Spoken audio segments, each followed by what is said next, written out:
السلام علیکم ورحمۃ اللہ وبرکاتہ۔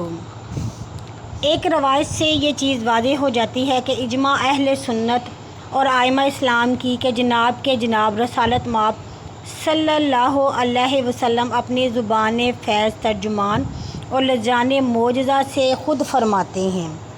حدیث شریف میں ہے کہ سب سے پہلے جو چیز اللہ نے بنائی وہ میرا نور تھا۔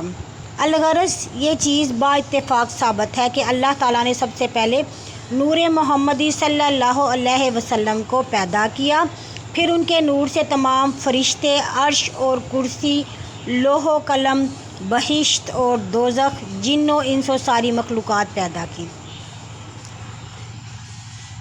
کتاب روضۃ الاحباب کتاب الاخبار میں لکھا ہے، جس وقت اللہ تعالیٰ نے حضرت آدم علیہ السلام کو پیدا کیا، نور محمدی صلی اللہ علیہ وسلم حضرت آدم کی پیشانی پر ظہور کیا، ایسا کہ ان کی پیشانی اس نور محمدی صلی اللہ علیہ وسلم سے عرش تک چمکتی تھی۔ پھر حضرت آدم علیہ السلام کی پیشانی سے حضرت شیش، اور پھر حضرت شیش سے حضرت ادریس، پھر حضرت ادریس سے حضرت نوح، اور پھر حضرت نوح سے اسی طرح درجہ بدرجہ منتقل ہو کر حضرت ابراہیم خلیل اللہ تک پہنچا، اور ان سے حضرت اسماعیل ذبیح اللہ تک کو نصیب ہوا۔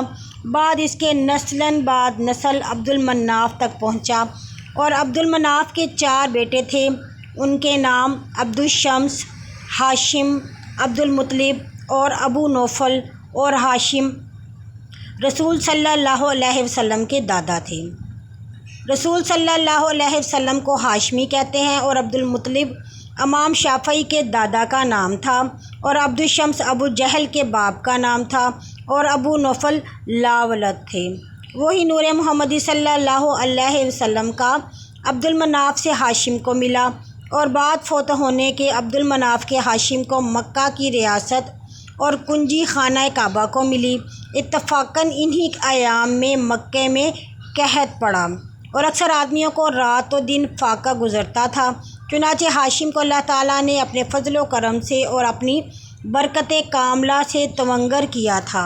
انہوں نے تمام مکہ والوں کو ضیافت کی، اور جب دسترخوان بچھاتے روٹیاں توڑ توڑ کر پارا پارا کر کے دسترخوان پر رکھ دیتے کہ کھاتے وقت کسی کو معلوم نہ ہو کہ کسی نے کتنی روٹیاں کھائیں۔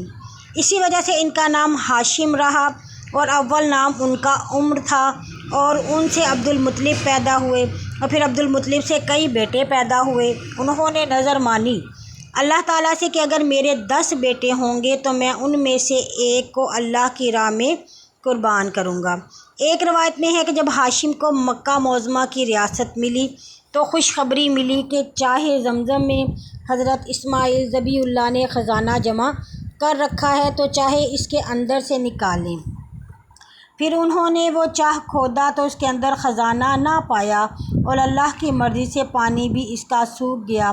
پھر انہوں نے اللہ تعالیٰ سے نظر مانی کہ اگر خزانہ مجھ کو مل گیا تو میں اس چاہ کو از سر نو تعمیر کروں گا، پھر ایک لڑکے کو بھی تیرے نام پر قربان کروں گا۔ تب پھر وہ چاہ کھودا، اللہ کے فضل سے بہت خزانہ اس سے پایا۔ ایک روایت میں ہے کہ اس خزانے میں سے دروازے خانہ کعبہ کے لوہے اور فولاد سے بنے اور چاہے زمزم کی بھی درستگی کرائی گئی، اور پھر کاہنوں کو بلوایا کہ اپنی نظر کا حال بیان کریں۔ ان لوگوں نے با اتفاق کہا کہ اعفائے نظر واجب ہے، لازم ہے کہ ہر بیٹے کے نام پر قرہ ڈالو، جس کا نام نکلے گا اس کو قربان کرو۔ پس عبد المطلب کے 12 بیٹے تھے، چنانچہ ہر بیٹے کے نام پر انہوں نے قرہ ڈالا، اور اس میں سے عبداللہ پدر رسول صلی اللہ علیہ وسلم کا نام نکلا، اور عبداللہ کی پیشانی پر نور محمد صلی اللہ علیہ وسلم کا ظاہر ہوا۔ اسی سبب سے ان کی صورت اپنے بقیہ بھائیوں سے بہت زیادہ حسین تھی۔ ماں باپ اور اقربا ان کو بہت چاہتے تھے، اور جب انہوں نے قربانی کی خبر سنی تو ان کی ماں اور اقربا نے عبد المطلب سے کہا، ہم لوگ عبداللہ کی قربانی میں نہ کرنے دیں گے، تم دوسری چیز قربان کر دو۔ یہ سن کر عبد المطلب نے منجموں کو بلوا کر اس سے استفادہ چاہا۔ انہوں نے فتویٰ دیا کہ یہ ہو سکتا ہے۔ تب ان کے عوض 10 اونٹ قربان کیے گئے۔ پھر اس زمانے میں اللہ کریم کا یہ حکم ہوا کہ یہ تقدیر قبول کی کہ آتش آسمان سے آ کر قربانی کو جلا کر چلی جاتی تھی۔ اس وقت علامت قبولیت کی یہی تھی۔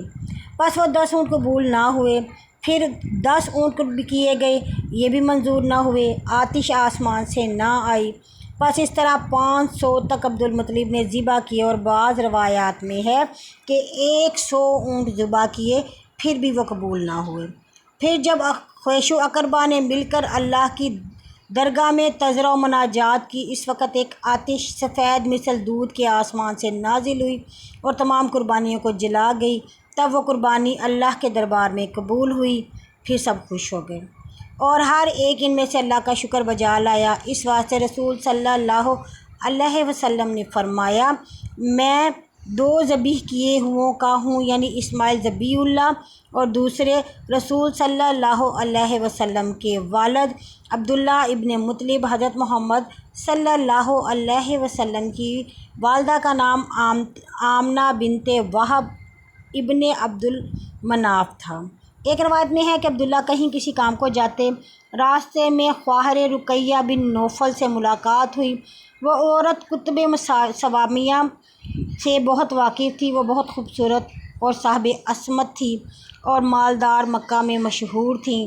جب ان کی نظر عبداللہ پر پڑی تو جو احکامات اور علامات نوری محمد صلی اللہ علیہ وسلم کی تورات اور انجیل میں دیکھی تھی، وہ عبداللہ کے چہرے پر چمکتی دیکھی، اور پھر دیکھتے ہی وہ عاشق و بے قرار ہو گئی۔ اور اس نے عبداللہ سے کہا کہ تم کون ہو، تمہارا نام کیا ہے؟ وہ سن کر بولے، میرا نام عبداللہ ہے اور میں عبدالمطلب کا بیٹا ہوں۔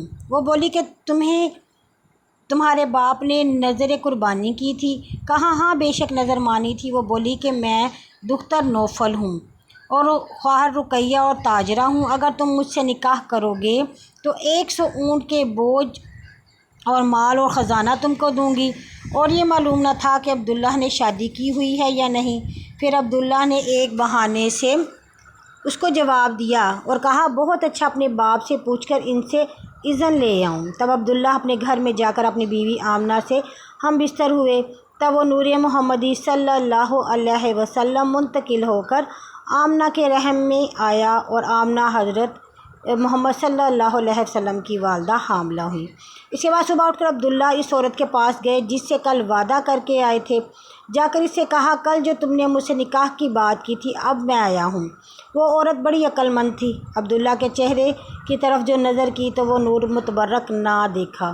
پھر عبداللہ سے پوچھا، شاید گھر میں جا کر تم اپنی بیوی سے مباشرت کر کے آئے ہو، کیونکہ جو نشانی میں نے تمہاری پیشانی میں کل دیکھی تھی وہ آج نہیں ہے۔